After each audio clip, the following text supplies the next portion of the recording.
Ahí estamos. Perfecto. Bien. Sí.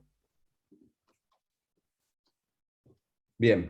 Bueno, como les decía, la idea es tratar de, en 15 minutos, dar un pantallazo de cómo debemos conocer y evaluar el dólar articular. Por supuesto que no tengo ningún tipo de conflicto de intereses relacionados con esta presentación. Y estos son los dos objetivos. En un primer momento vamos a dar algunos recordatorios, porque muchos de ustedes deben conocer esto de cómo evaluar un paciente con dolor articular en el consultorio. Y después les voy a mostrar dos herramientas que me parecieron muy interesantes de diagnósticos diferenciales, de cómo uno puede plantarse delante de un paciente para una correcta evaluación.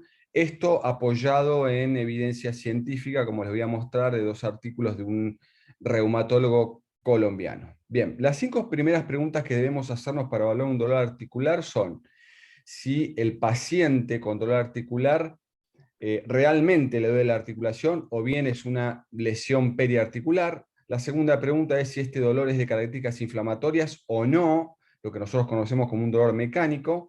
La tercera pregunta es si este dolor es agudo o crónico. La cuarta es cuál es ese patrón de articulaciones que está comprometido. Y después, como última pregunta, si hay algún signo o síntoma asociado a ese dolor articular que nos pueda orientar al diagnóstico final de ese paciente. Como dijimos, lo primero que tenemos que identificar es si al paciente realmente le duele o no la articulación, para lo cual es recomendable que al paciente le pidamos que específicamente nos muestre cuáles son las articulaciones que le dolieron, que nos señale con la mano cuáles son y que nos ordene la aparición de esas dolores articulares de acuerdo a la intensidad. Por supuesto, también preguntarle acerca si utilizó AINES y esos antiinflamatorios e incluso también corticoides le aliviaron el dolor. No tenemos que dejar de recordar que más allá de que nosotros estamos hablando de un paciente con artralgias, a este paciente le puede doler el hueso que está en torno de la articulación, le puede doler los ligamentos, le pueden doler los tendones, les pueden doler la bursa, que no es lo mismo que tener un dolor articular. Esto es un recordatorio para tener en claro que a pesar de que el paciente puede manifestar un dolor en la articulación, puede ser que lo que le duela no sea la articulación, sino alguno de los tejidos blandos que están en torno a esa articulación. Como características clínicas, recordemos que el dolor articular y el dolor periarticular son claramente diferenciables. Respecto del dolor, en el caso del dolor articular es generalizado, en general está mal localizado y es más profundo. En cambio, el dolor periarticular es más preciso, es más superficial y en general está ubicado en una región muy particular. Cuando uno lo revisa, ese dolor articular es más difuso y en los dolores periarticulares ese dolor está más localizado, como les decía, en la región de ese tendón, de ese ligamento, de esa bursa que en general está comprometida. Con respecto al dolor relacionado Mati, con... perdón. Sí, Si querés silenciar a todos los micrófonos, porque hay un ruido de fondo. ahí está. Ahí, perfecto. Bien, como les Gracias. decía, respecto de la movilidad y el dolor que aparece, en los dolores articulares, esa movilidad activa, es decir, la que hace el paciente cuando uno se lo pide, siempre es dolorosa, de manera similar al dolor periarticular, pero cuando nosotros hacemos la movilización de la articulación, si ese dolor está referido a una patología intraarticular, a la movilidad pasiva va a tener dolor y en cambio en el dolor periarticular a la movilidad pasiva no va a manifestar dolor. El segundo paso, como les decía, es identificar si ese dolor es de características inflamatorias o mecánicos. Esto es muy importante porque nos abre las aguas en dos grupos de problemas de salud muy diferentes. En el caso de los dolores inflamatorios, en general empeora con el reposo, mejoran con el movimiento y típicamente es más matutino que vespertino. En cambio, el dolor mecánico, ese dolor típico de la artrosis, empeora con el movimiento, mejora con el reposo y en general tienes características más vespertinas en relación al inflamatorio, como decíamos, que es más matutino. La tercera pregunta que nos tenemos que hacer es si este dolor que estamos evaluando es agudo o crónico. Acá pueden diferenciarse de acuerdo a donde uno lea si el valor de corte son 6 semanas, hay algunos que dicen 4 semanas, hay otros que son 8 semanas, pero en líneas generales 6 semanas es un valor de corte que acepta la mayoría, y si ese dolor articular tiene menos tiempo de evolución, decimos que es agudo, y en ese grupo de dolores articulares se incluyen todos aquellos pacientes que tuvieron, por ejemplo, cuadros infecciosos, donde sabemos que las artralgias pueden persistir a lo largo del tiempo. Cuando ese dolor articular está mucho mayor a esas 6 semanas, nosotros decimos que el dolor articular es más crónico y se asemeja a una patología inflamatoria o mecánica crónica. Si seguimos evaluando esto, tenemos que ver cuál es el patrón, ¿sí?, articular que está comprometido, y para lo cual nosotros tenemos que tener en cuenta dos cosas. Por un lado, la simetría o asimetría del compromiso articular. Sabemos que el compromiso simétrico es más frecuente en la artritis reumatoidea y en el lupus. En cambio, la asimetría es más frecuente en la espondiloartritis o en la espondiloartrosis seronegativas. Lo mismo que el tamaño y el número de las articulaciones. El compromiso monoarticular habla más de una patología muy frecuentemente que vemos en el consultorio, como pueden ser las crisis gotosas. En cambio, los compromisos oligoarticulares entre 2 y 4 articulaciones es más frecuente de la espondiloartritis, y las poliarticulares es más frecuente en la artritis reumatoidea y en el lupus.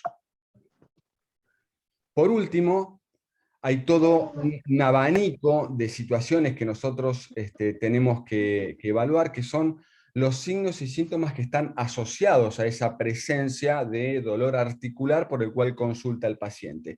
Y este abanico de posibilidades es tan amplio que habitualmente se recomienda hacer una anamnesis por sistemas dirigidas buscando autoinmunidad. Y para eso se recomienda estos grupos, ¿sí?, de anamnesis a interrogar. El primero tiene que ver con la presencia de úlceras orales o nasales, también no dolorosas, que hay que separarlas muy bien de las lesiones de aftas o las lesiones que comúnmente se conocen como boqueras, productos de virus como el herpes, por ejemplo, que no tienen nada que ver con una cuestión de autoinmunidad, y que la presencia de estas úlceras, como les decía, orales o nasales, son frecuentes en una patología como el lupus. Otro sistema que tenemos que interrogar es la piel y la presencia de fotosensibilidad en ese paciente. Lo que uno tiene que tener mucha habilidad es en la anamnesis de este problema, porque frecuentemente si uno le pregunta al paciente si cuando se expone a la luz solar se quema mucho, la mayoría de los pacientes le dice que sí, y uno tiene que identificar en realidad si hubo un cambio en esa fotosensibilidad en ese paciente, si en el último periodo de tiempo ese paciente, ante exposiciones mínimas a la luz solar o exposiciones en épocas invernales, la piel, sobre todo de la cara, adquiere una inflamación mucho más notable de lo que esa persona habitualmente tenía. Eso también es muy sugestivo de lupus. Por otro lado, la caída de cabello, ¿sí?, es otra característica que uno debería interrogar en aquellos pacientes donde uno sospecha que se trata de una enfermedad sistémica. Sabemos que los pacientes también con lupus o los pacientes con psoriasis pueden tener una caída muy exagerada de cabello. Tenemos que tener en cuenta de que esa caída de cabello tiene que ser profusa, y en el paciente puede generarle pequeñas áreas en el cuero cabelludo donde prácticamente no hay vello. Otros sistemas que tenemos que interrogar de manera sistemática es la presencia de serostomía o seroftalmia, características también muy frecuentes de otra patología sistémica como puede ser el síndrome de Sjögren, y que se asocia a dolores articulares. La seroftalmia los pacientes lo refieren como la sensación de cuerpo extraño o bien de picazón constante en los ojos, y que incluso los ha llevado a utilizar lágrimas artificiales en el último periodo de tiempo. Y respecto a la seroftalmia, algo similar, que cuando los pacientes se alimentan, muchas veces requieren consumir líquidos para poder tragar los alimentos que consumen.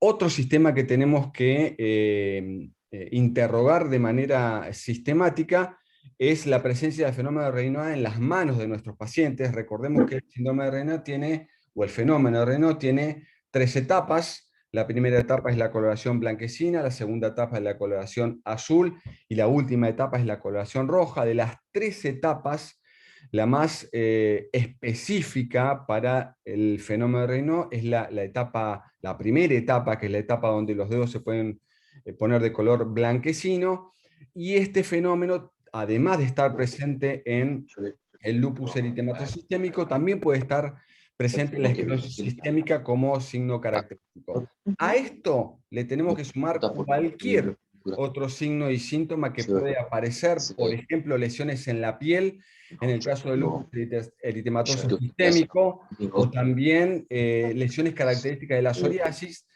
y también es otra patología que se suma a las espondiloartritis seronegativas, y que tienen manifestaciones articulares en su presentación. Todo esto es justamente para hacer diagnóstico diferencial del paciente que viene al consultorio y se presenta con dolores articulares. Bien, como les dije, esta es la primera parte, probablemente todos estemos bastante entrenados. Lo que me pareció muy interesante es 2 enfoques que encontré en la literatura para hacer los diagnósticos diferenciales.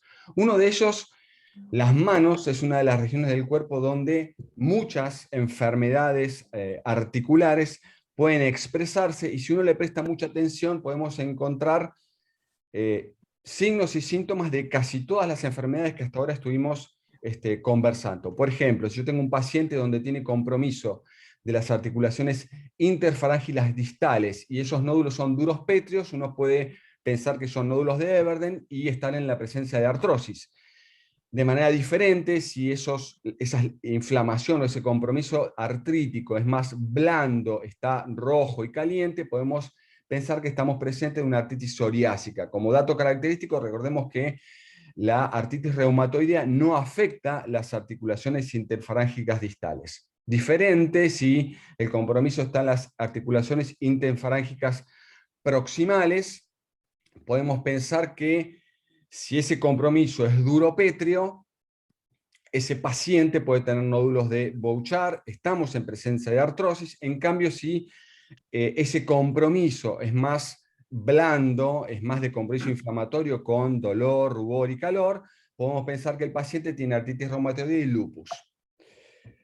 Si el compromiso es a nivel de las articulaciones metacarpofalángica, acá también podemos pensar que el compromiso es más de artritis reumatoidea y de lupus, donde el compromiso de la sinovitis o incluso la formación de panus es muy característica en esta región.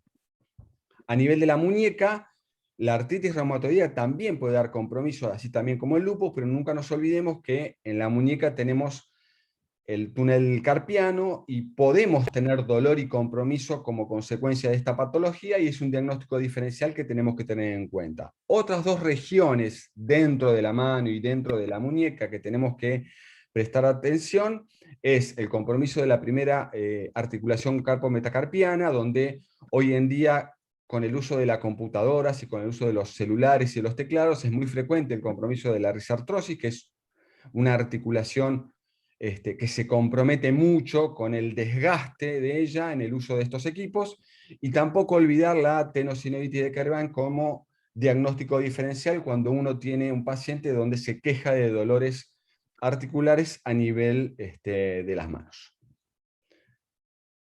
Por último, también a nivel de las manos, un test que se utiliza muchísimo en reumatología y uno capaz que lo tiene medio olvidado es el test de comprensión, o en inglés el squeeze test, donde uno lo que hace es una maniobra donde comprime las articulaciones metacarpofalángicas de la mano. También se puede hacer en las metatarsofalancas del pie, donde uno hace una presión sostenida importante entre el pulgar y los dedos índice y medio de la mano, y si el paciente manifiesta dolor, eso nos puede dar información de que el compromiso también es articular. Por último, y para terminar, y espero no estar pasándome del tiempo que me propuse, que eran unos 15 minutos, les quiero mostrar esto, que es un trabajo del doctor Daniel Fernández Ávila, que es un reumatólogo colombiano, que hizo un trabajo proponiendo un algoritmo diagnóstico de ayuda para los médicos de consultorio.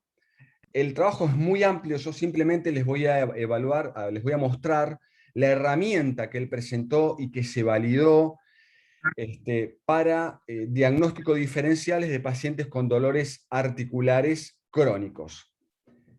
Esta herramienta está enfocada para aquellos pacientes que tienen dolor articular y sospecha de artritis reumatoidea, espondiloartropatías seronegativas, lupus y osteoartritis. Y la herramienta que él propuso se elaboró con un grupo de expertos de 39 reumatólogos de 18 países de Iberoamérica, dentro de lo que se conoce como la Liga Panamericana de Asociaciones de Reumatología, el PANLAR.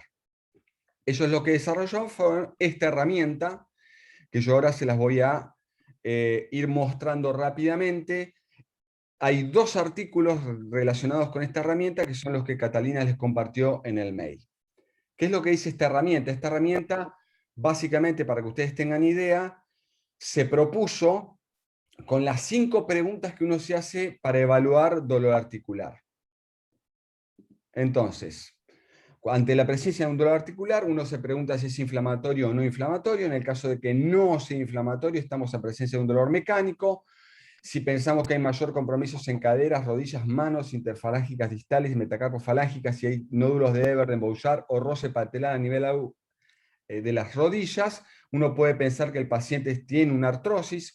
Lo podemos confirmar con ayuda, por supuesto, de radiología y de laboratorios, y confirmar o no la presencia de la artrosis. Ahora bien, si el dolor es de características inflamatorias, contamos el número de articulaciones que tiene comprometido a nuestros pacientes, y en el caso de que se trate de un compromiso mono o oligoarticular y el compromiso sea mayor en rodillas o en tobillos, asimétrico, y podemos encontrar entesitis, dactilitis, sinovitis, uveitis, un dolor lumbar inflamatorio, todo esto desde la clínica y aún sin considerando que podemos tener datos de elevación de factores de inflamatorios o bien ya algo más confirmatorio como una HLA-27 y pensar que el paciente tiene una espondiloartritis. En el caso de que no la tenga, considerar otro diagnóstico. Ahora bien, si nuestro paciente tiene un compromiso poliarticular y más compromisos, en este caso de manos, muñecas y pies, diferente del rodilla y tobillos, que era el otro lado del esquema, y si reúne características de artritis reumatoideas, como por ejemplo rigidez matinal mayor a 60 minutos, dificultad para tomar cosas con la mano, compromiso simétrico, test de comprensión, sinovitis a nivel de interfalángicas proximal, metacarpofalaxias, colis o rodillas, y podemos tener en cuenta si hay esa anamnesis que hacíamos sobre los otros sistemas. Podemos estar en presencia de un lupus en el caso de que esté presente el rash malar, las úlceras solares, la fotosensibilidad, el renovo, la caída abundante de cabello, y si a eso se le suma algún test positivo, llegamos a la conclusión de que nuestro paciente puede tener algún lupus eritematoso sistémico.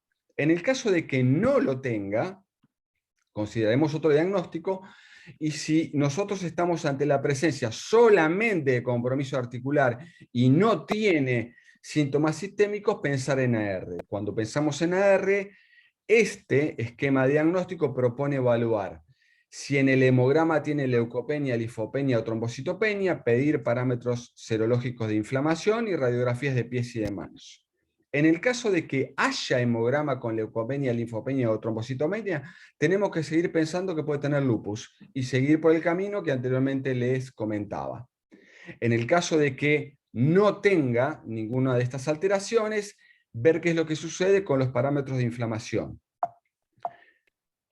En este caso, tenga o no tenga parámetros de inflamación elevado, pensar en la presencia de factor reumatoideo. En el caso de que dé positivo, pensar que el paciente tenga una artritis reumatoidea. Ahora bien, en el caso de que no tenga los factores y haya alta sospecha clínica, ese es el momento ideal para intentar confirmar el diagnóstico con anticuerpos citrulinados para que me confirme la artritis reumatoidea o considerar otro diagnóstico. Por último, las radiografías de manos y de pies pueden ser sospechosas de artritis reumatoidea cuando hay erosiones subarticulares en interfalángicas proximales y metacarpofalángicas, tanto de manos como interfalángicas proximales y metatarso, falángicas en los pies. Muchas gracias por su atención y si tienen alguna duda, las podemos evacuar con Gustavo. Caso contrario, lo dejamos a Gustavo que exponga su presentación. Gracias, Matías. Ahí dejé de compartir, ¿no? Sí. Sí, sí. ¿Alguna duda o algún comentario sobre la presentación de Matías? Seguimos con Gustavo y después recopilamos dudas. ¿Les parece?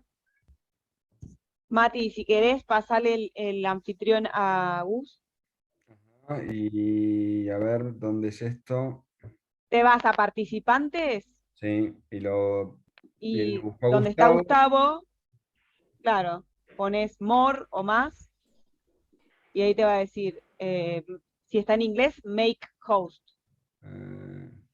Para que primero lo tengo que encontrar a Gustavo. Gustavo, acá está.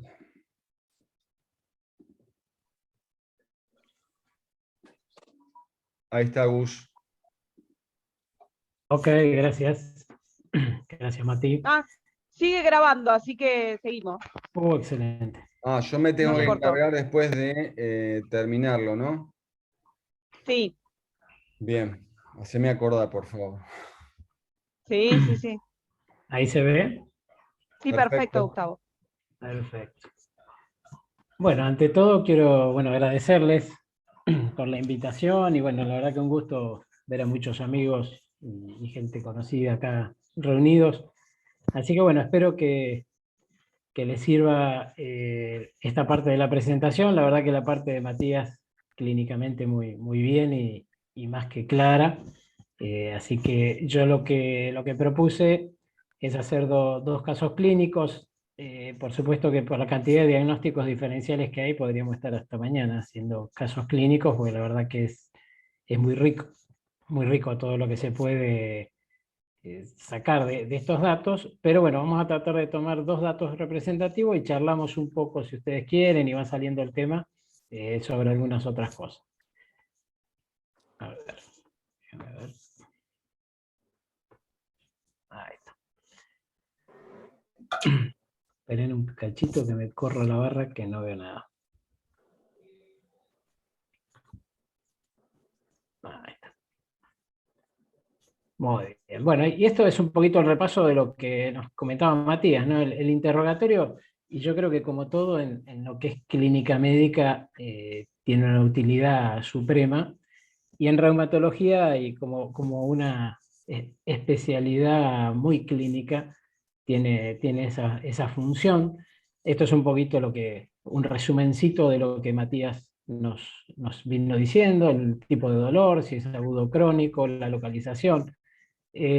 Nosotros habitualmente cuando nos sentamos enfrente de un paciente, lo primero que tratamos de diferenciar es si ese dolor es mecánico o inflamatorio. Yo creo que eso es un punto muy importante, tanto en la parte articular periférica, como puede ser las manos, las rodillas, como también la parte axial, porque ahí Matías nombró en varias oportunidades las espondiloartropatías seronegativas, y entre ellas, como ustedes sabrán, está la espondilitis anquilosante, está la artropatía psoriásica, tenemos las artropatías asociadas con enfermedades inflamatorias intestinales, pero tienen algo en común, que pueden tener compromiso axial.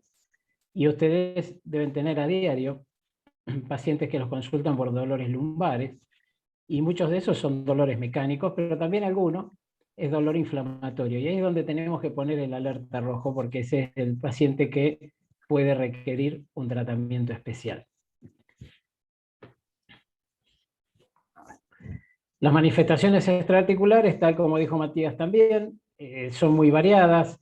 La forma de interrogarlas también es muy importante. La sequedad bucal o la sequedad de ojos, muchas veces uno cuando consulta o le pregunta al paciente, la sequedad bucal es quién no tiene un poco la boca seca, ¿no? Entonces hay que remarcarle si realmente, y ahí Matías también lo había comentado, si requiere tomar líquido para comer algo seco, como un alfajor de maicena o algún alimento que sea como alguna masita o algo, si obligatoriamente tiene que tomar algo líquido, ¿sí? La tumefacción parotidia es importante, no siempre está presente, pero es importante. Y lo mismo que la sequedad ocular, porque uno a veces, hay pacientes que realmente pareciera que quisieran tener algo, ¿no? Cuando uno le dice, el ojo tiene un poco el ojo seco, y dice, uy, sí. Y cuando uno lo interroga un poco, probablemente lo que tienen es una sequedad pasajera, temporaria, y no es nada que requiera ni el uso de lágrimas artificiales ni nada por el estilo. Por el caso del Raynaud, recuerden las tres fases: la fase de palidez, de cianosis, y la fase de recuperación, que es la fase del eritema. No es necesario que estén las tres fases. La fase más importante es la de palidez, esa es como la más patognomónica, pero si fuera un Raynaud bifásico o monofásico, también hay que considerarlo. Por el resto, bueno, la consulta nuestra habitual es la presencia de psoriasis en el paciente o en familiares de primer grado, dado que es muy frecuente que nosotros veamos pacientes seronegativos y probablemente con el tiempo se exprese alguna psoriasis, y si hay algún familiar directo, eso ya es un punto a favor de que podría ser una patología seronegativa. El resto, bueno, la serositis, sobre todo en patología como el lupus o en la enfermedad mixta del tejido conectivo, y una patología un poco, no olvidada, pero un poco menos frecuente, que es la patología de la debilidad muscular, que sería la polimiositis o la polidermatomiositis. Algo que también hay que tener muy en cuenta es los tratamientos previos, que esto también hubo una mención ahí de Mati, y esto en realidad a nosotros nos va a dar la pauta de lo inflamatorio, ¿no? Si el paciente recibió algún corticoide, y ahora vamos a ver en los casos clínicos la utilidad y lo que nos puede llegar a aportar, y si ha hecho algún tipo de terapia física o alguna rehabilitación previa, o en el caso de alguna terapia alternativa también sería útil tener presente.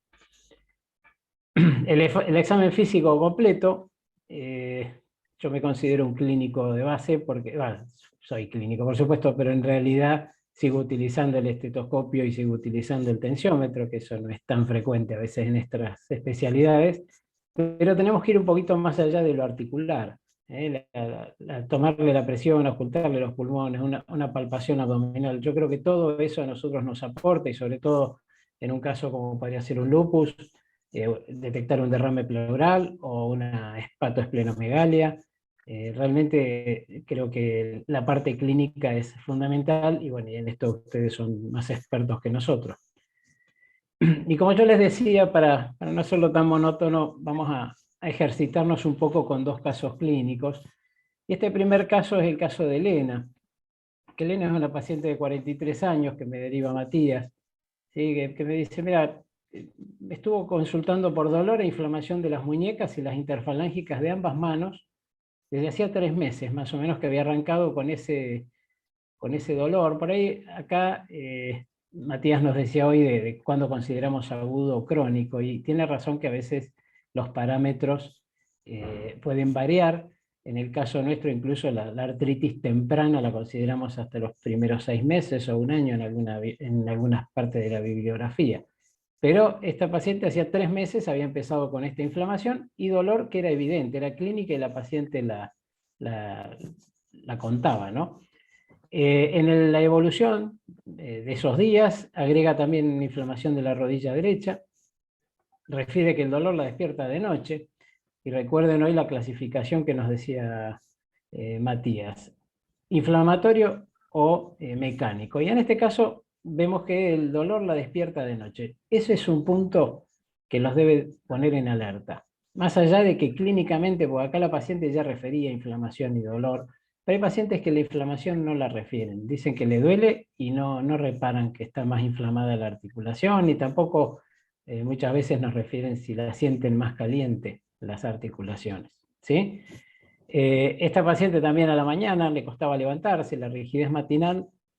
Cualquiera de nosotros puede tener una rigidez de 10 o 15 minutos, y más sobre todo en personas de más edad, pero ya cuando excede los 30 minutos hay que tenerlo en cuenta como una patología inflamatoria. También refería una sequedad importante de ojos y boca. Como antecedentes personales tenía una situación traumática en su familia. Hace 5 meses había fallecido su padre, y solamente estaba medicada con levotiroxina por un hipotiroidismo. Tenía un antecedente familiar de una artropatía, que esto también es muy común en nuestra consulta, y a ustedes les debe pasar lo mismo, que cuando uno interroga no saben precisar, nos dice, y mi mamá tenía artrosis, artritis, gota, osteoporosis, tenía todo junto, porque en realidad, imagínense que hace años no había demasiada, no se afinaba mucho en el diagnóstico, y en ese caso no sabemos muy bien qué le había pasado, pero bueno, tratamos de que nos describa qué era lo que le pasaba, o si se despertaba de noche por dolor, y ahí por ahí podemos orientarnos, pero muchas veces no podemos llegar al diagnóstico de qué tenía ese familiar directo. También tenía una fractura de cadera su madre, y cuando la revisamos, que en realidad, bueno, esto ya lo había visto Matías previamente, entonces vemos que, fíjense en sus manos, esa inflamación, las interfalángicas proximales, fíjense que son unas manos bastante jóvenes, ¿no? Y con ese edema en uso, esa inflamación de las interfalángicas proximales, no se alcanza a ver acá las metacarpofalángicas, pero tenía una ligera sinovitis, sobre todo en la segunda y tercera de las dos manos, y los carpos tenían una sinovitis palpable y dolía. En el caso de la rodilla, fíjense la diferencia en la rodilla derecha con respecto a la izquierda.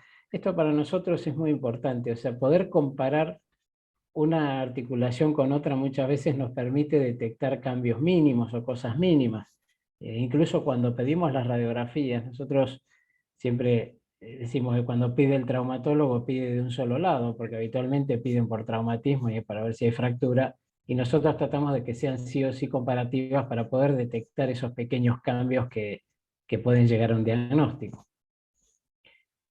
Entonces acá llegamos a esta paciente de 43 años con una oligoartritis o una poliartritis, podríamos decir, porque tenía varias articulaciones inflamadas de las manos, y decimos qué diagnósticos podríamos considerar, y por ejemplo, yo diría, ¿y artritis reactiva? Y podría ser, es una persona joven, que la aparición de la artritis es relativamente cercana, las infecciones de transmisión sexual o las gonocoxias en esta etapa activa, sexualmente activa, podría ser. Una artrosis inflamatoria. Por ahí ustedes me podrán decir, por ahí es una persona joven, 43 años. Sí, pero a veces la artrosis, y como ustedes sabrán, hay dos tipos de artrosis: la artrosis común o la artrosis seca, como le decimos nosotros, que es la artrosis con el desgaste sin inflamación, y tenemos la artrosis francamente inflamatoria.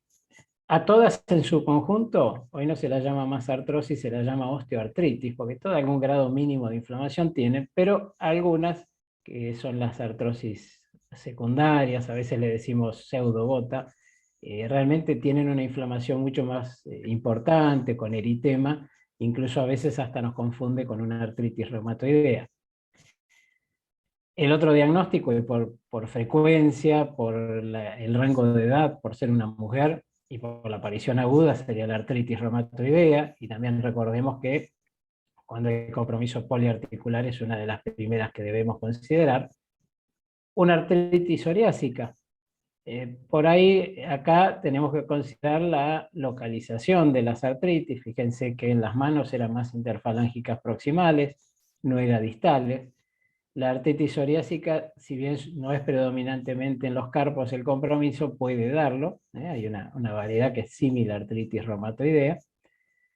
Y el otro tema, porque si recuerdan cuando yo se las comenté, había comentado de sequedad de ojos y boca, por lo cual un síndrome de Sjögren primario podría ser. El síndrome de Sjögren primario se acompaña de dolores articulares, en algunos casos hay artritis, no de la magnitud de una artritis reumatoidea, o sea, no con esa intensidad, pero también hay que tener en cuenta que una artritis reumatoidea puede acompañarse con síntomas de sequedad de boca y ojo, y en ese caso estaríamos hablando de un síndrome de Sjögren secundario, porque sería una artritis con sequedad de ojos y boca, y en ese caso la serología para el Sjögren sería negativa, el anti-RO y el anti-LA. Y la otra opción es que sea una gota, en este caso, por ser una mujer es menos frecuente, por el compromiso poliarticular también es menos frecuente, pero por lo agudo uno no puede dejar de descartarlo. Los estudios que pediríamos, esta es la rutina que uno habitualmente pide en aquel paciente que tiene una sospecha de una poliartritis, en este caso llamémoslo así porque no tenemos el apellido aún, que nosotros siempre, nunca falta en una orden nuestra un eritro y una PCR, estudios sobre todo el eritro muy barata y que nos aportan mucho dato. El ácido úrico, uno podría discutirlo si iría o no al ser una mujer. El factor reumatoideo, claramente en un paciente con una poliartritis. El anticuerpo anticitrulina, que si ustedes vieron en el algoritmo que nos presentó ahí último Matías del PANLAR, pedían primero el factor reumatoideo y si daba negativo ahí pedían el anti-CCP para ver si podíamos definirlo un poco mejor. Hoy en día, y si bien yo soy un partidario de no pedirlo de rutina, hoy en día se lo pide porque la anticitrulina nos da parámetros de gravedad o nos da parámetros de evolución más tórpida, ¿no? Entonces los pacientes que son CCP positivos tienen mayor compromiso pulmonar y tienen mayor agresión, mayor erosiones, entonces bueno, no estaría mal pedirlo de entrada como un factor de pronóstico.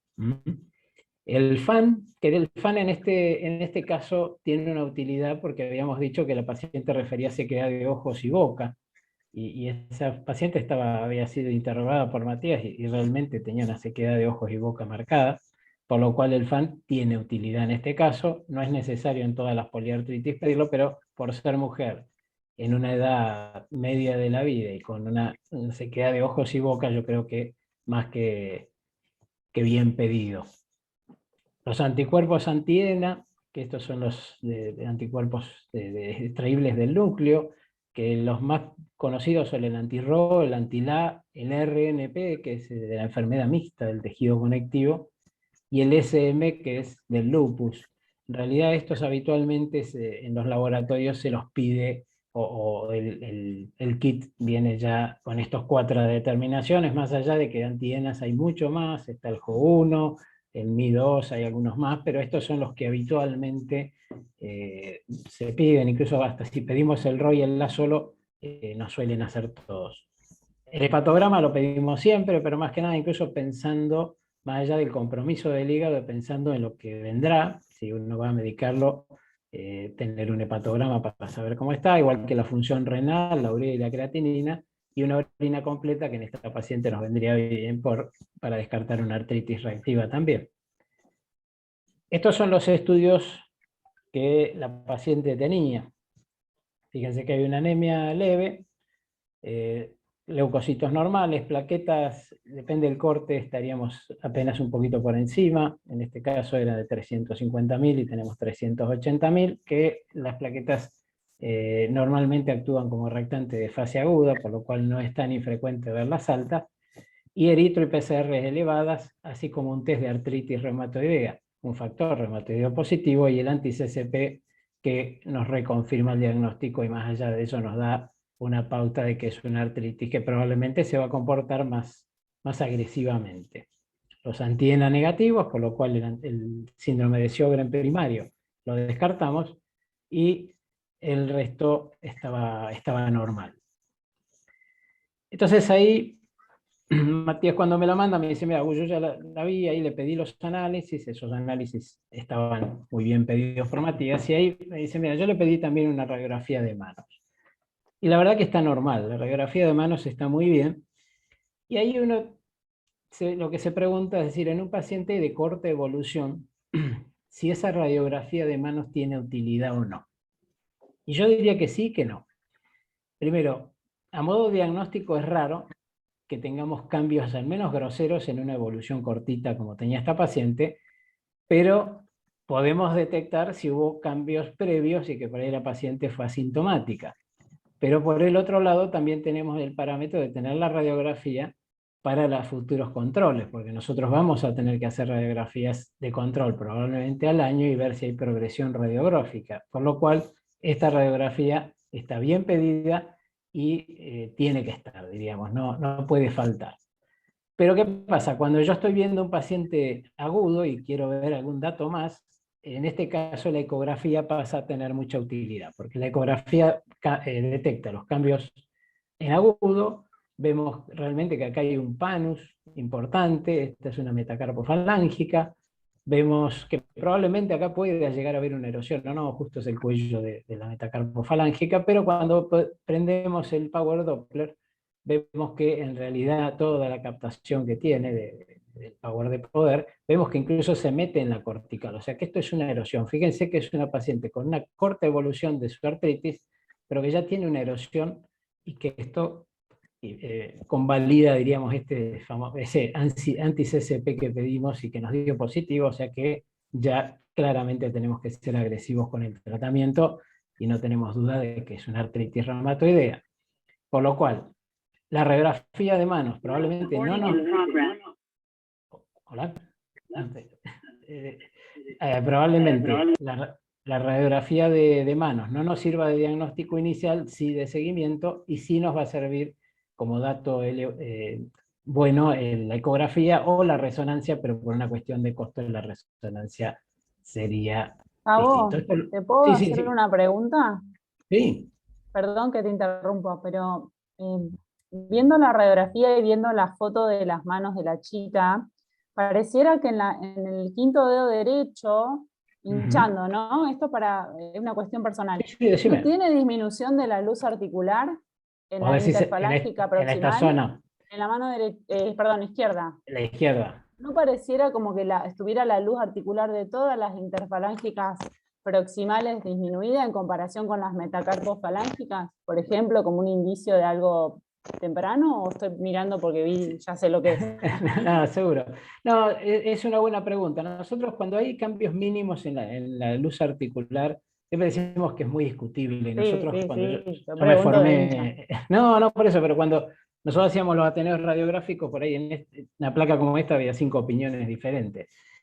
Acá por ahí, bueno, es una placa que está un poco chiquita, por ahí habría que chequearla un poquito más grande, pero podría ser tranquilamente, por eso le digo, porque incluso ya sea por la evolución de estos 3 meses, o por ahí la paciente ya de antemano tenía algunas molestias y realmente no reparó, y bueno, hay incluso ahora una movida de lo que es la artritis preclínica y de la preartritis, claro. y tranquilamente puede haberlo. Por eso yo digo que la radiografía de mano igual es útil y debería estar, y es más, yo agregaría una radiografía de manos y pies, porque los pies también suele ser medio alcahuete, diríamos, ahí las erosiones, pero puede ser tranquilamente, es pequeña el pinzamiento, pero siempre que haya dudas, incluso hay que compararla con la del otro lado, ¿sí? Como decíamos hoy, puede ser que haya una pequeña diferencia, y el resto pareciera estar medianamente normal. No vemos erosiones en la radiografía, sí vimos esta pequeña erosión en la ecografía, que bueno, la ecografía hay que hacerla con cierto detalle. Gracias, Hugo. No, por favor. Esto lo voy a pasar rápido. Sí. Sí, perdón, no, aprovecho ya que Ana te consultó, porque uno, o por lo menos yo, en mi corta experiencia, estamos acostumbrados más a lo que es radiografía, y por ahí no tanto a pedir ecografía. Y la pregunta es, vos hablás de que por ahí es más útil en cuanto, por lo que entendí, al pronóstico, que por ahí ve cuestiones más tempranas. Y la pregunta es, en nuestro medio, ¿es habitual que se pidan, vos las pedís? Lo digo por la expertise de quien lo realiza, si hay ecografistas acostumbrados a realizarlas y obtenemos rédito y buenos informes de eso. ¿Vos solés pedir en la práctica o por ahí a veces vas directo a la resonancia, que quizá por ahí estamos más mira, acostumbrados? nosotros resonancias prácticamente no usamos para este tipo de lesiones. Por suerte, bueno, en Bahía sí tenemos, yo por ahí estoy un poco sesgado, ¿no? Porque mi señora Cecilia es la que hace las ecografías, pero no por eso puse la eco acá. Pero en realidad, yo creo que una ecografía articular, es más, yo personalmente he hecho algún curso y se puede ver. Por supuesto que lleva tiempo, y yo entiendo que a veces los ecografistas están con mucho trabajo, o realmente no les gusta a veces ver la parte articular, y tenés un informe muy superficial que dice, mira, no impresiona ver derrame, colocaron el Power Doppler así nomás. Entonces, por ahí, bien hecha y una ecografía, porque incluso yo acá estamos viendo esta erosión, pero habría que tener un corte transversal ¿sí? Para verla en dos perfiles o en dos líneas diferentes, para Proyecciones, sí. confirmarlo, proyecciones diferentes. Entonces, realmente cuando uno lo da, y yo te digo, no porque sea mi señora, sino porque en realidad cuando el ecografista sabe lo que quiere ver el reumatólogo, sabe qué informar. ¿Sí? Cuando por ahí es una ecografía que vino en el montón y que estás viendo ecografía de hígado, de riñones, de lo que sea, y en el medio te ponen la ecografía de las manos para ver si tiene erosiones. Yo entiendo que a veces no le puedan dedicar el tiempo adecuado y eso es lo que a veces hace que el método tenga ese detrimento. Pero es un método muy, muy útil y realmente hoy en día se utiliza mucho en el mundo y en realidad es un método que hoy en día hay muchos reumatólogos que tienen el ecógrafo en su consultorio, no mucho en nuestro medio, pero sí en Buenos Aires. Bueno, Una es pregunta, útil. Gustavo. El doctor Sí, por Rodríguez favor, no hay quiere ningún hacerte problema. una pregunta. Sí, Eso. adelante. Hola Gustavo, ¿cómo estás? Buenas noches. Hola, Héctor. Una pregunta, por ahí es muy básica, pero quiero sacarme la duda ya que estamos hablando Sí, de reumatología. Viste, uno está acostumbrado a pedir el artrités, ¿no? sí. ¿Qué diferencia hay entre el artrités y el factor reumatoideo, si es que hay alguna? No, a ver, en realidad Y si el son que se utiliza. equiparables, digamos, en cuanto al resultado, ¿no? Sí, en realidad lo que diferencia la artritis del factor reumatoideo, primero es el método de realización, que es la detección de los anticuerpos del factor reumatoideo, pero en realidad lo que varía básicamente es la sensibilidad del método. Entonces, si a vos te dan una artritis y da positivo, tiene validez, por supuesto, porque en realidad, si bien puede haber algún falso positivo, es más raro que encontrar un falso negativo, porque falsos negativos hay muchos. Entonces, yo creo que si uno recibe una artritis, porque vos pediste el factor reumatoideo y en realidad ese laboratorio lo que hacía es el artritis y es lo que informó, si seguís muy en firme el diagnóstico de artritis, yo pediría un factor reumatoideo y en ese caso hasta por ahí pediría la anticitrulina. Pero si te viene positivo, yo no daría mucha vuelta, o sea, lo tomaría como positivo y nada más. O sea, a nosotros no nos pasa. Yo, bueno, mucho tiempo estuve yendo a Viedma, que la tenemos acá, Sandrita Garro, amiga, y a veces nos informaban el artritis, porque en el instituto donde íbamos hacían ese. Y realmente no es por eso que uno hace mal la medicina. Por supuesto que si te dan la opción, mejor hacer el test de látex o el factor reumatoideo. ¿Sí? Lo que pasa es que en los lugares chicos, te preguntaba porque aparte en los lugares chicos como donde vivimos nosotros, ¿no? Que es en la Madrid, a veces el Exacto. químico hace el artrités y el factor reumatoideo lo tiene que mandar a una ciudad como Exacto. Bahía Blanca para hacerlo y bueno, y aumenta los costos y no lo No, tenés tan rápido. no, Entonces mira, a eso iba. Héctor, ahí yo no me complicaría. Yo haría lo que tenés a mano. Yo pediría un eritro, una PCR, un artrités y ves qué pasa. Si el paciente clínicamente te suena mucho que puede ser una artritis porque lo revisaste, tiene un dolor inflamatorio, tiene compromiso de manos, tiene alguna inflamación franca de las articulaciones, yo creo que no me complicaría mucho. Si veo que sigo con mucha duda o el cuadro no es típico y quiero confirmar, bueno, ahí sí por ahí le pediría como en un segundo tiempo, o bien que guarde suero y después lo envíe, pero si te da positivo no me complicaría, yo la aceptaría como está y la trataría. Gracias, Gustavo. No, por favor. El doctor Gracias Jorge a usted. Maliani quería hacer una pregunta también. Sí, meta. Gustavo, tengo una consulta, volviendo al Eco Power Doppler, Sí. y viendo este caso clínico también en particular, en una paciente que ya tenés un factor reumatoideo que es positivo y un anti-CCP que también es positivo, Ujú. ¿cuál es la finalidad de pedir el Power Doppler, digamos, en una paciente que vos ya la tenés confirmada, que vos ya ves que tiene compromiso articular y que vos ya ves que además por el anti-CCP se va a comportar, digamos, de una forma un poco más agresiva? Bien, perfecto. Excelente pregunta. En realidad esto pues, fue un caso clínico nuestro de que quisimos hacerlo. Si vos me decís, si yo en la práctica de todos los días pido muchas ecografías articulares, y no, si fuera por eso mi señora trabaja poco. ¿Pero por qué? Porque yo el paciente, a ver, volviendo como decimos, a esta paciente, que ya mirando las manos, decimos, che, si no es artritis reumatoidea, pasa raspando, ya no tiene mucha utilidad. Puede tener una utilidad para ver la magnitud de la actividad inflamatoria.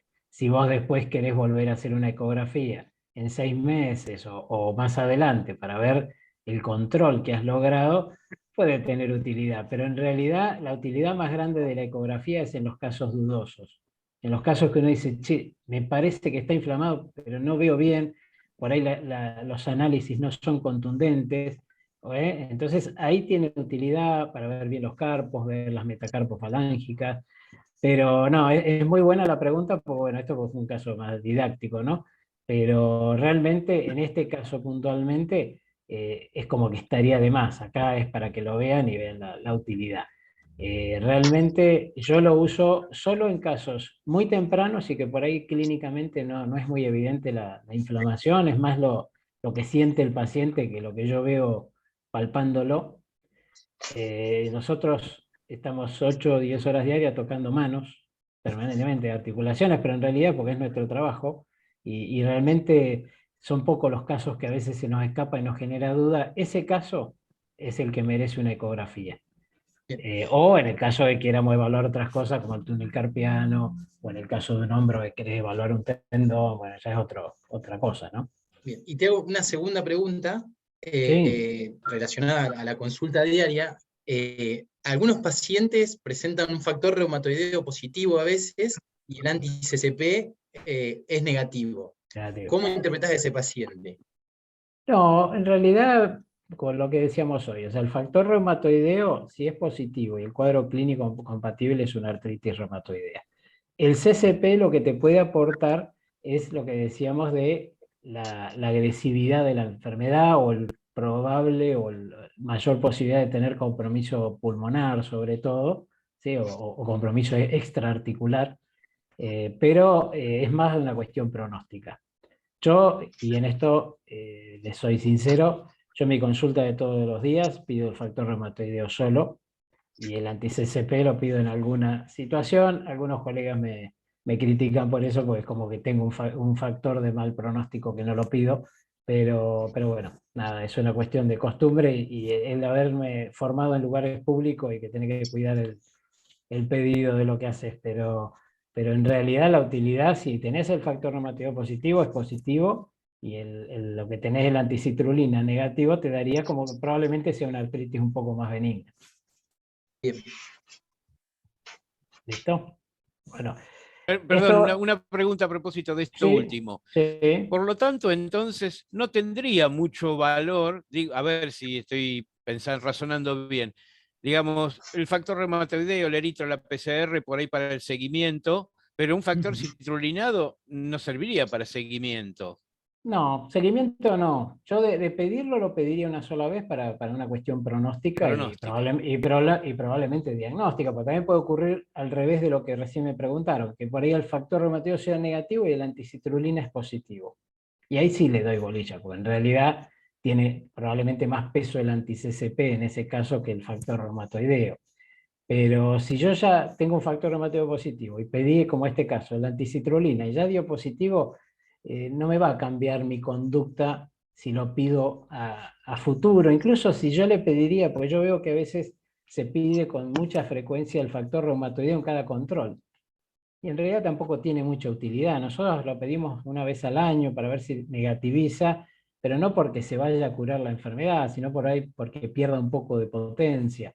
Pero no tiene utilidad que nosotros cada 4 o 6 meses que le pedimos análisis, le estemos pidiendo el factor reumatoideo, que incluso algunas obras sociales lo piden para autorizarles los medicamentos, igual que las radiografías. En su momento yo me pedía radiografías cada 6 meses.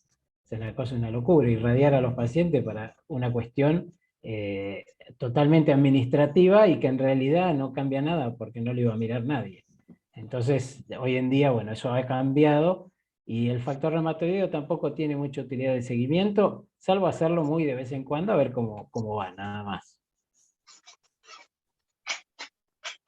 Y bueno, y esto que yo le mostraba acá, y esto lo voy a pasar rápido, son los famosos criterios de diagnóstico de artritis reumatoidea del año 87, los viejos criterios diagnósticos, que esto en realidad, si uno se pone a ver, nombra las erosiones, nombra las lesiones o las desviaciones, o sea, nombra la artritis reumatoidea establecida, o sea, ya estábamos llegando tarde con estos criterios.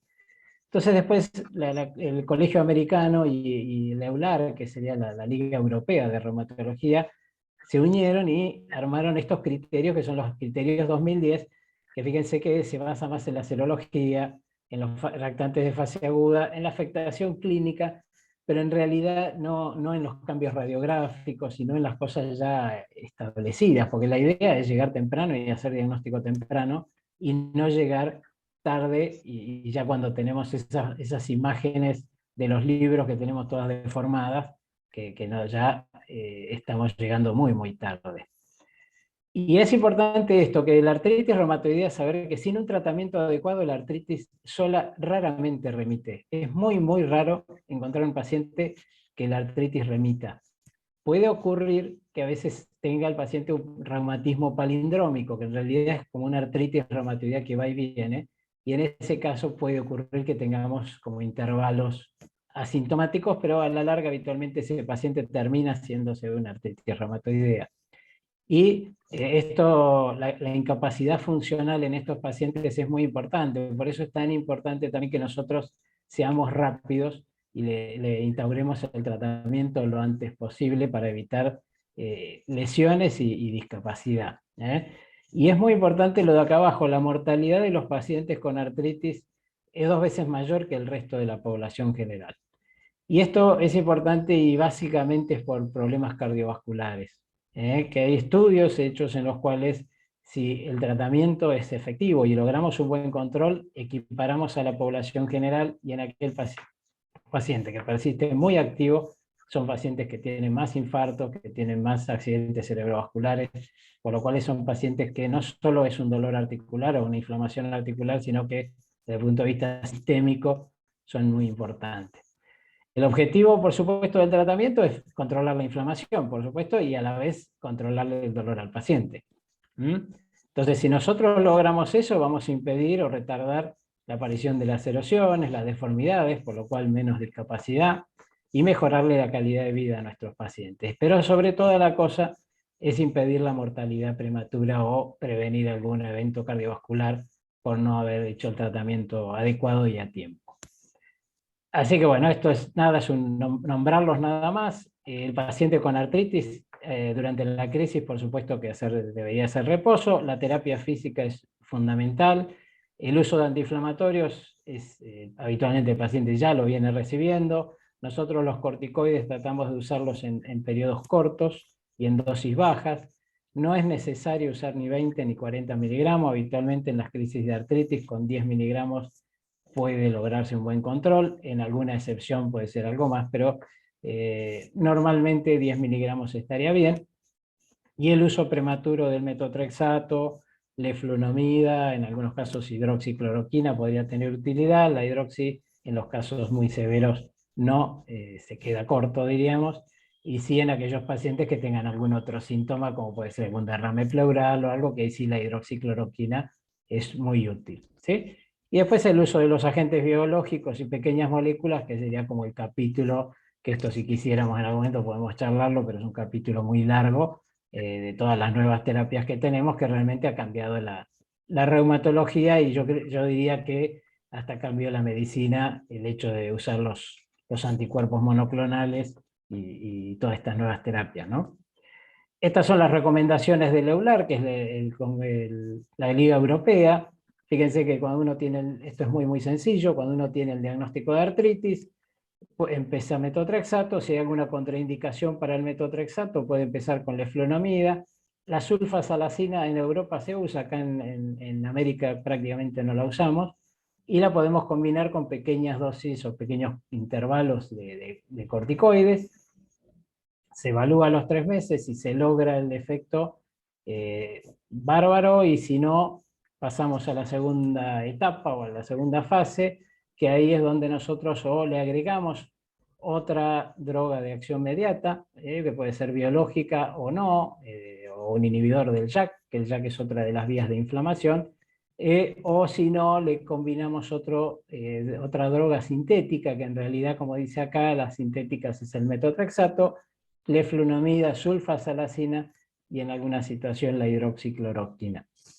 Si no logramos el control a los 3 meses con esto, ya deberíamos directamente, si es un paciente que no ha recibido ningún biológico ni ningún JAK, que nosotros le decimos pequeñas moléculas, habría que pasar a ese tipo de tratamientos, porque ya acá hicimos combinación de drogas tradicionales, llamémosla así, o si ya le habíamos agregado un biológico, pensar en cambiar a otro biológico o a una droga de estas de pequeñas moléculas. Bueno, César Milstein, como ustedes saben, es el que descubrió los anticuerpos monoclonales, y creo que la reumatología en especial, y la neurología y la gastroenterología y la medicina en general le debe un cambio, ¿no?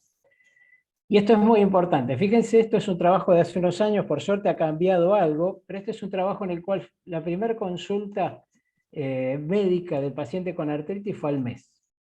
Pero fíjense cuánto tardó en llegar al reumatólogo, 13 meses, y el tiempo de inicio de una droga de acción inmediata fueron 12 meses, o sea, un año que esa paciente que veíamos hoy, si a los 3 meses ya tenía una erosión y tenía esa articulación en llamas, pongámosle así, fíjense lo que pasaría en un año de demora.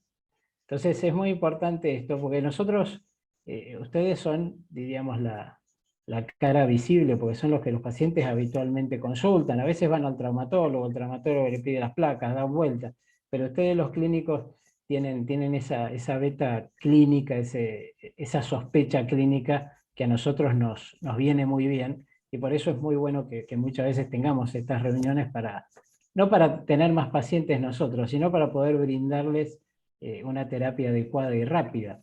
Esto tampoco quiere decir que no lo pueden hacer ustedes, o sea, estas terapias no es que son exclusivas nuestras, ¿sí? O sea, no somos ni reyes ni nada, pero lo importante es que el paciente llegue a la terapia lo más pronto posible. O sea, no tengan miedo en ponerle un metotrexato a un paciente con un hepatograma normal y después nos llaman, nos consultan, no hay ningún problema. Pero no tenerle miedo y empezar cuanto antes. Pero bueno, acá es solo para recordar que lo que uno pide, y esto lo aprendí de ustedes, de los clínicos, que lo que uno pide tiene que saber para qué lo pide, si no después no sabemos qué estamos encontrando, que eso muchas veces vemos, que piden esas sábanas de cosas que después no sabemos ni cómo interpretarlo. Las pruebas del laboratorio solas, de por sí, raramente hacen diagnóstico. A veces recibimos pacientes con ingresos laborales que le piden un factor reumatoideo y le da positivo y lo mandan para que lo evaluemos y nunca le dolió nada y no tiene nada, o sea que ese paciente no tiene una artritis, y saber que hay falsos positivos y falsos negativos, por lo cual si el paciente con esa artritis, que parecía artritis y dio negativo el test de artritis reumatoidea, no se queden solo con eso, y fíjense si pueden recurrir a una ecografía o algún otro método para seguir llegando al diagnóstico, ¿sí? Y yo acá agregaría algo que mi jefe siempre nos decía, que siempre hay que pensar si lo que nosotros vamos a pedir nos va a cambiar lo que vamos a hacer, si nos va a cambiar la conducta. Si lo que nosotros vamos a hacer no nos va a cambiar la conducta, y es lo que me preguntaban hoy, si esa ecografía era necesaria, no. En ese caso hubiéramos estado gastando inútilmente porque no nos iba a cambiar. Bueno, lo del FAN, muy rápidamente, esto va a hablar Luciano el lunes, no me quiero meter en esto, son los distintos patrones, saber que el FAN tiene patrones y esos patrones corresponden a distintas patologías, eso es muy importante, sobre todo cuando nosotros, en el caso como este, estábamos pensando en un probable síndrome de Sjögren, entonces ahí estaríamos pensando en un anti-RO o en un anti-LA. Y vamos con este caso que es muy, muy cortito. Este caso es de Eduardo, es un paciente de 73 años, también derivado por clínica médica, y tenía un diagnóstico de artrosis, 73 años ya anterior, de manos, de rodillas, con sus manitos un poco deformadas, y había comenzado 6 semanas previas a la consulta del clínico con un dolor intenso en los hombros y en la región glútea. Se encuentra peor por la mañana, tiene dificultad para levantarse, dice que le duelen también un poco las articulaciones de las manos, un poco de rigidez, le cuesta mucho levantar los brazos, y cuando toma los antiinflamatorios refiere que había tomado un montón distinto y no hay forma, no le calma prácticamente nada. Como antecedentes solo hipertensión, antecedentes en la familia de la madre y su mamá con artrosis y su papá con gota. Cuando lo evaluamos, que en realidad ya lo venía evaluado por el clínico, y acá no lo nombro a Matías, porque si no, a ver si te le mandé todos los pacientes, pero en realidad tenía dolor a la palpación de los hombros, la movilidad era dolorosa, y había una limitación moderada en la cintura pelviana, sobre todo de la movilidad. Cuando uno le pedía que se ponga de pie, era dificultoso, y cuando también le pedíamos que levante las manos por encima de la cabeza, le molestaba mucho, y el paciente incluso se acordaba hasta el día exacto que había empezado con estos síntomas así más agudos. Después crujidos en sus rodillas, los nodulitos de las manos, que yo hoy le decía, o sea, bien típico de artrosis, y nada más. Después lo revisamos, había algunas molestias en las articulaciones, no había inflamación articular clínica, sí, algunas molestias a los movimientos. Entonces, este paciente, lo primero que suele pasar es que dice, bueno, tiene artrosis, es la artrosis, este paciente es lo mismo de lo que ya tenía antes. Y recuerden que la artrosis no es aguda, en ningún momento es aguda. Y si el paciente tiene artrosis y en un momento empeora con algo, como es en este caso, acá tenemos un paciente que agregó algo, ¿sí? Que ahora vamos a ver qué puede ser. Lo mismo que si este paciente se le hincharan las dos rodillas o las dos muñecas, tranquilamente puede haber agregado una artritis reumatoidea arriba de una artrosis previa. Recuerden que hay una artritis reumatoidea de geronte también. Entonces, los diagnósticos diferenciales: artrosis, una artritis reumatoidea del geronte, polimialgia reumática o una miopatía inflamatoria. ¿Sí? ¿Qué laboratorio le pedimos? Los marcadores de reactantes, como yo le decía hoy, eritro y PCR, está siempre. En nuestras órdenes es raro que no esté. Es un paciente que requiere que le pidamos enzimas musculares, porque uno de los diagnósticos es descartar una polimiositis, un test de artritis reumatoidea, y esto ahora van a ver por qué, y el ácido úrico. Lo de la artritis reumatoidea, van a ver la asociación que tiene con esta patología que tiene el paciente ahora. Nosotros, cuando vemos los resultados, eritro muy alta, PCR alta, un factor reumatoideo negativo y un ácido úrico normal, con enzimas musculares normales. Como ustedes verán, y por el tipo de cuadro, es una polimialgia reumática. Pero hay varios trabajos que toman a la polimialgia reumática como una posible parte de una artritis reumatoidea del geronte. O sea que en realidad puede comenzar como una polimialgia y terminar siendo una artritis reumatoidea seropositiva. Por eso yo les sugiero que cada vez que tengan un cuadro compatible con una polimialgia, agreguen un test de artritis reumatoidea a la orden, para tratar de no encontrarnos con esa posibilidad, porque si da positivo es muy probable que en realidad no sea una polimialgia pura, sea una artritis reumatoidea que está comenzando de esa manera. ¿Sí? Recuerden que la polimialgia habitualmente es en mayores de 50 años, la frecuencia más alta es en pacientes mayores de 60, es de comienzo agudo, es mayor en las mujeres que en los hombres, y también tengan en cuenta que los valores de reactante de fase aguda suelen estar muy elevados.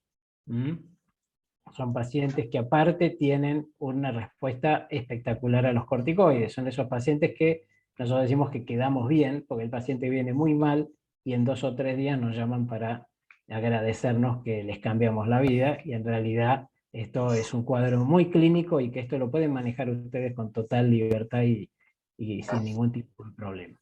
¿Sí? Recuerden también que se puede asociar con la arteritis de células gigantes, por lo cual eso ya el cuadro cambia, porque ahí es un cuadro de vasculitis que requiere dosis altas de corticoide y requiere tratamientos inmunosupresores distintos.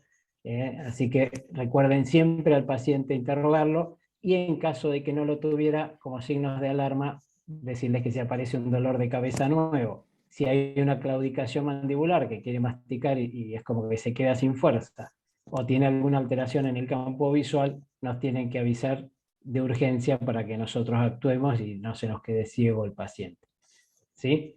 Este es el esquema que utiliza el Hospital Italiano de Buenos Aires para el tratamiento de la polimialgia reumática. Fíjense que la duración total del tratamiento es alrededor de 1 año y medio, y eso varía. Hay distintas escuelas, algunas hablan de un poco más corto, algunos otros un poco más largo.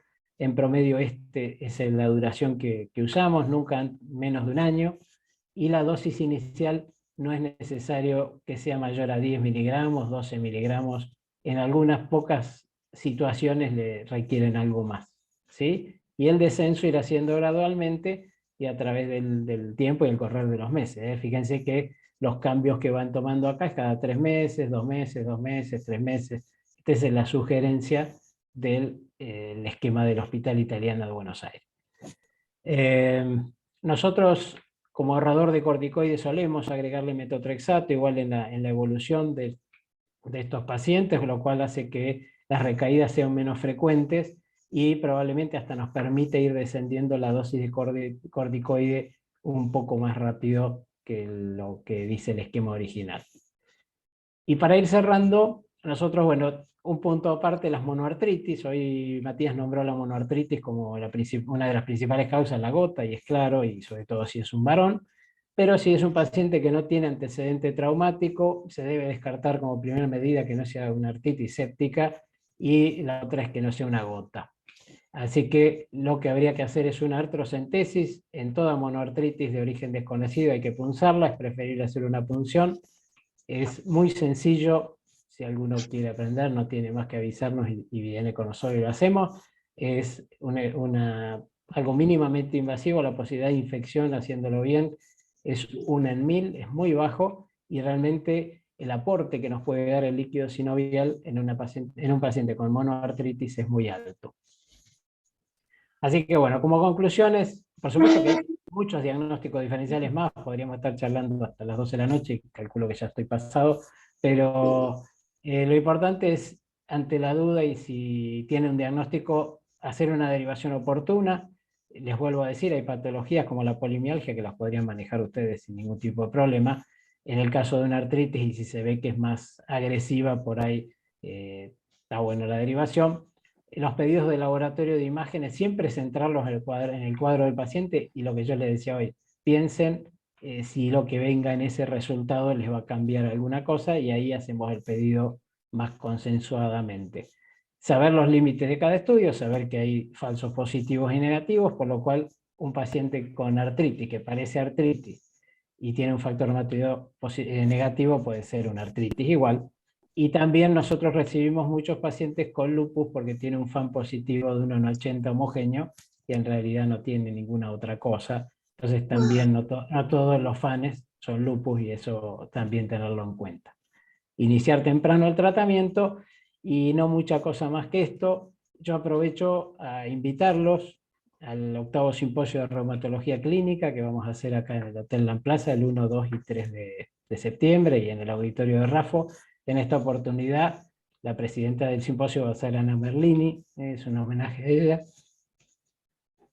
dado que Ana siempre estuvo al lado nuestro, siempre estuvo con los reumatólogos, haciéndonos un espacio y ayudándonos ahí en el PENA y en todo lo que pudo. Así que bueno, los esperamos, están todos invitados, y les quiero agradecer. Este es mi equipo de trabajo. Muchas gracias, Gustavo. Si querés, pasame el hospedador, o a mí o a Perfecto. Matías. ¿Para qué hago el stop share acá? Sí, sí, sí. Ahí te paso.